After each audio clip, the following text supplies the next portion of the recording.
মেহেরপুরের গাংনী উপজেলায় সড়কে গাছ ফেলে গণডাকাতি হয়েছে। এই ঘটনায় আহত হয়েছেন একজন।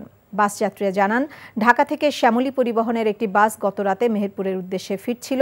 একই সাথে কুষ্টিয়া থেকে কয়েকটি ট্রাক, মাইক্রোবাস ও প্রাইভেট কার ছিল। এ সময় ডাকাত দল মেহেরপুর কুষ্টিয়া আঞ্চলিক মহাসড়কে গাছ ফেলে যানবাহনগুলোতে গণডাকাতি করে। সাময়িক বিচ্ছেদ শক্ত বাঁধন তৈরি করে। মানসিক দৃঢ়তায় আমি লোহা আগুনে পুড়িয়েছি, ভালো কিছু পাবো বলে। তোর মধ্যে কোনো গলদ নেই। আমার ভুল থাকতে পারে, আমার মধ্যে মিথ্যা নেই। ওরা কি বললো না বললো তাতে কি তোমার এমন রিয়েক্ট করতে হবে? তুমি সব সময় ভালো মানুষ হয়ে থাকতে চাও, তাই না?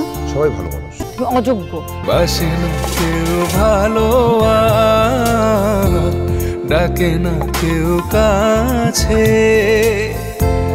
তোমায় মনে করার কারণ খুব আছে।